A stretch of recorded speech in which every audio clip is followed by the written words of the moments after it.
Welcome to the USS Midwatch. My name is Rafael Guzman. I'm Jim Proctor. I'm Kevin Chaney.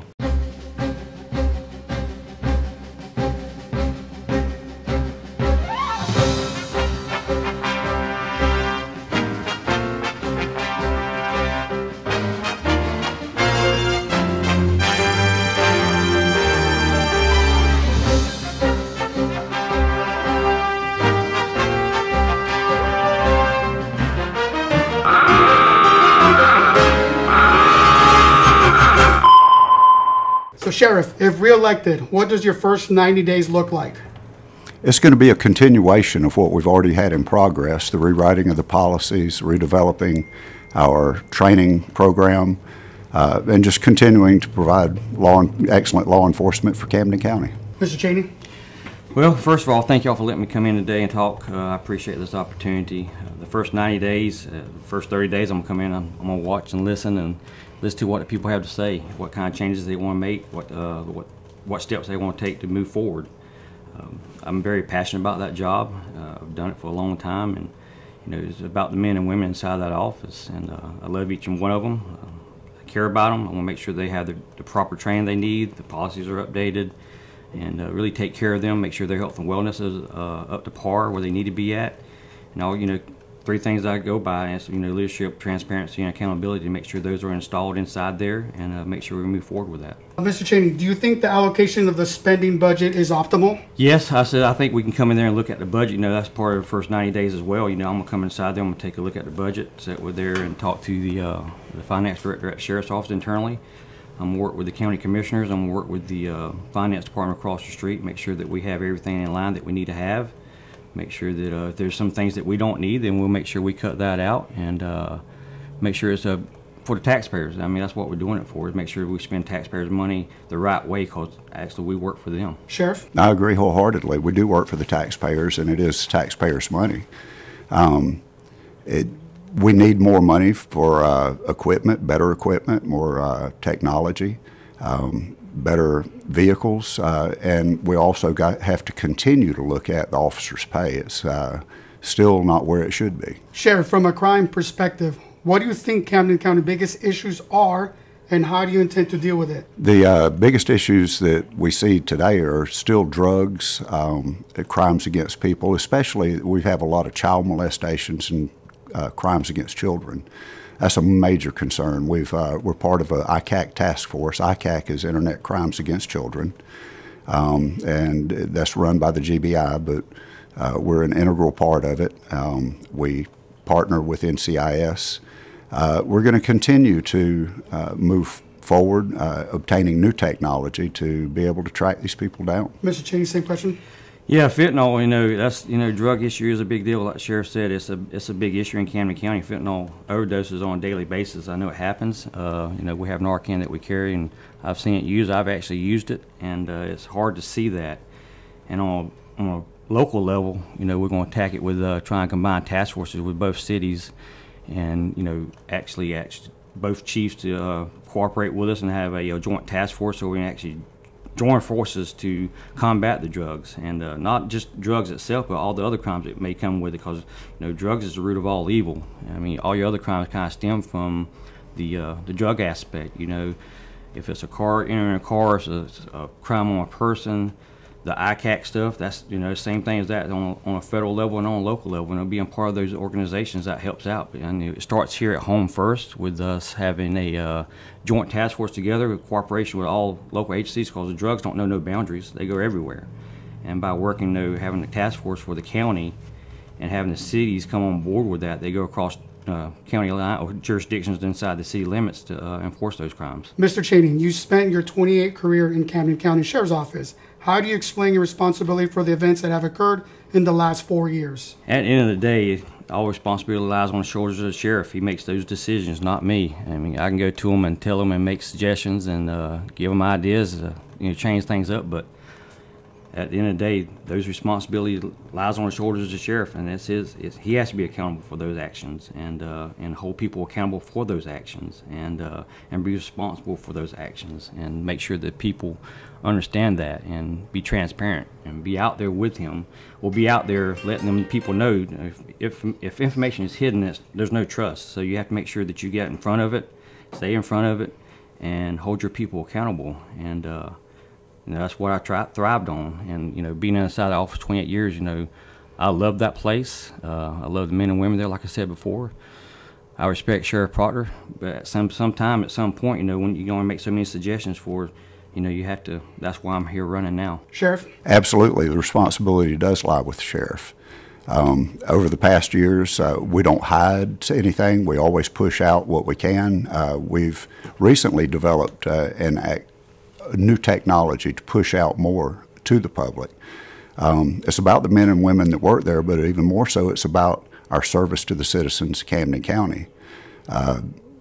All of us that work there, past and present, are responsible for our own actions, but ultimately it lies on the shoulders of the sheriff. Sheriff, over the last 2 years, the jail has had multiple lawsuits regarding inmate abuse. Specifically, what do you plan to do to solve this problem?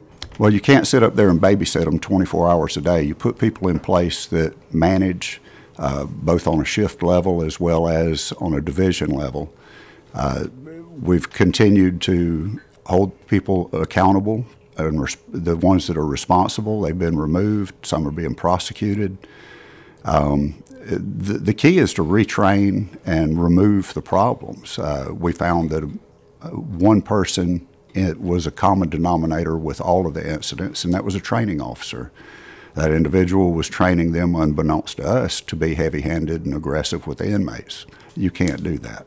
So once that individual was removed, we instituted a new training policy, and we haven't had any incident since. Mr. Chaney? Yes, so I'll come inside the sheriff's office, and over the course of those 4 years, I'm going to work with the county government, make sure that we get a risk assessment team in. I like to have an outside independent agency come in and try to help me assess some of the incidents inside the jail. So I make sure with that risk analysis that I can make sure I have properly trained individuals inside that jail and make sure they're up to par with that. I like to try to institute an FTO program, kind of similar to what patrol guys go through. They have a program, a field training program, that when you become a new patrol deputy, you have to go through so many months of training and different steps you have to accomplish. So same thing for a new jailer that comes in there. You want to make sure that they have the proper training before they're released on their own as well. And make sure part of that risk assessment with ACCG and GMA, they bring the training to us for frontline supervisors, because your sergeants on the shift are your main people. Those are your most important ones on that shift, because they run that shift in the absence of the sheriff. So they have to make sure they're holding their people accountable, they're being held accountable, and passing the information up through the chain. But frontline supervisors, that's the key to really solving a lot of problems in risk assessments. Mr. Chaney, the budget in the sheriff's office has ballooned to $12.9 million in the last 4 years. What steps or cuts do you plan to help reduce future increases? Well, it's, like I said before on the budget part, you got to come in and sit down and talk to the finance. Let's see what issues we can resolve as far as how the budget got up to that point. But like any budget, your salaries and your benefits are always going to be the most important, and that's always high. And with the growing technology and the growing needs of law enforcement, sometimes it's a thankless job, so a lot of people don't want to get inside this job, but you got to make sure you retain those people, because when you lose people, you have to retrain them. That's where your budget, a lot of your money goes to that budget, to retraining. So if you can find a way to retain and keep morale up and change that culture around, then you'll be able to keep these guys and girls there so it helps, or the men and women there so it helps with the budget issue. So that's one of the big plans I want to try to do. Sheriff? The budget has ballooned. A lot of the bulk of it is vehicles and officer salary. Salary and benefits is the major part of any budget, and it's going to continue to grow. There are some things in there that could possibly be changed and eliminated, and we look at those and reevaluate them constantly. It's not a one-time fix. It's something that has to be monitored throughout the year.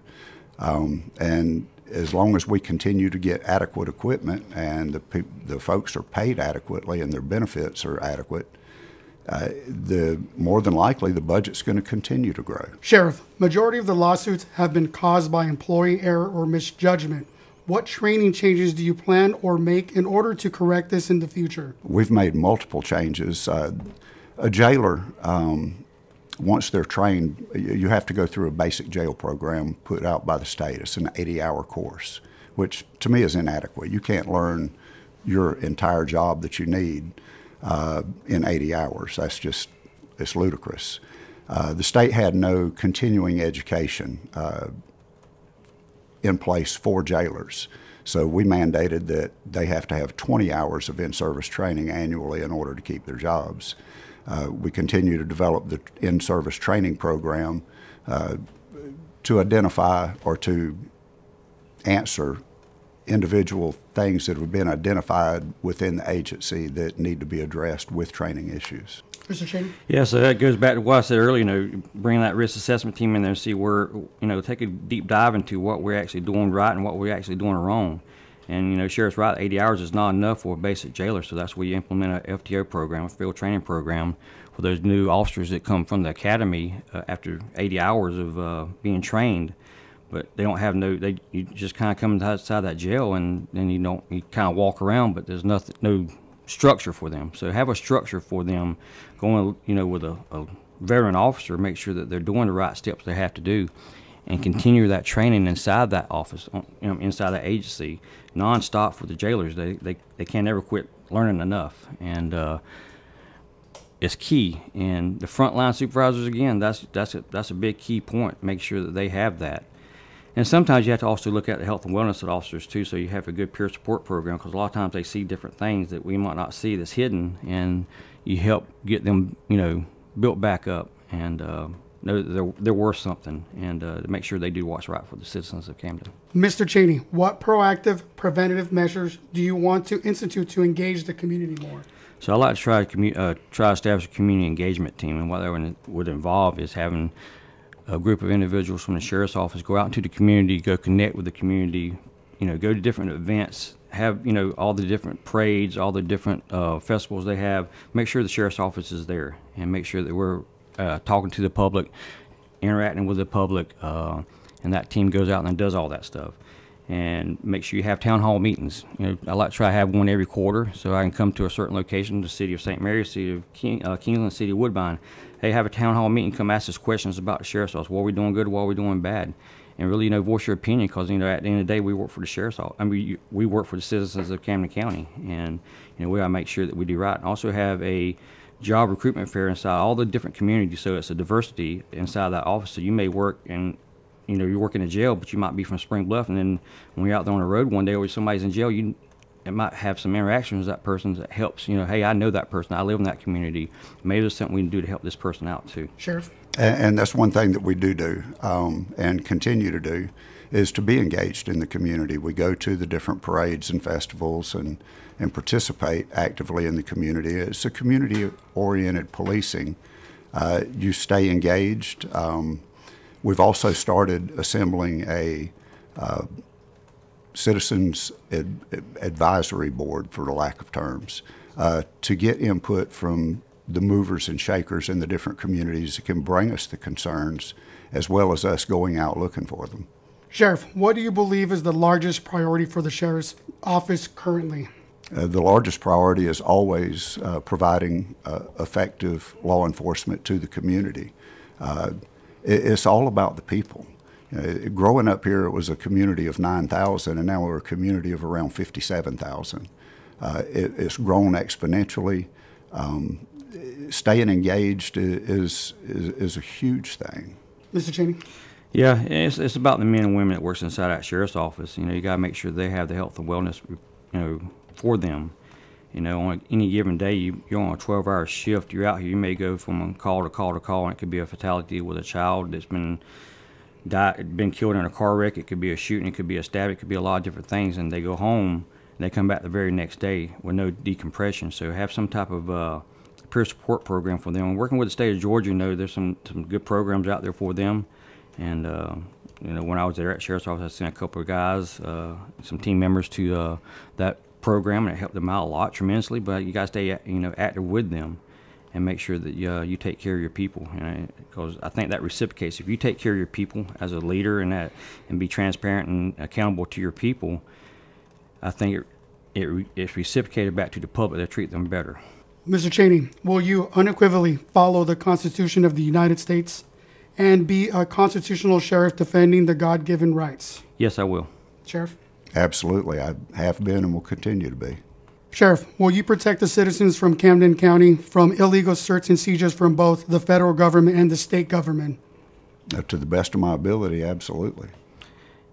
Yes, I will follow the rule of law and what it says in the Constitution. I will follow it, yes. Sheriff, final words? Yes. We want to continue the proactive approach we have with law enforcement, taking care of the citizens of Camden County, revamping our policies and procedures, continuing to fight for the men and women that work there because they serve the community. We've got to take care of each other and continue to develop the policies and procedures, advanced technology acquisition. Mr. Chaney, final word? Yeah, I love everything about Camden. This is my home. After I came back from the military, I was gracious enough to get a job at the sheriff's office, and you can read all these books, you can study for everything in the world, and I've been training for forever to be a sheriff one day, and it all starts with your heart, and you have to have passion and drive for this, and you have to care about the citizens that you work for, because at the end of the day, you work for the citizens of Camden, and I care about them, and that drive is there. I want to be the sheriff. I know I'll do a good job, and continue moving forward to this agency, reestablish itself as one of the premier law enforcement in the state of Georgia, if not the nation, and take care of the men and women that's out there and take care of the citizens of Camden County. That's what it's about. Right. Well, to both of you, thank you for spending the time out of your busy day to being here. I appreciate that. People of Camden County appreciate that. Good luck to both of you. And again, thank you for being here. Thank you. Absolutely.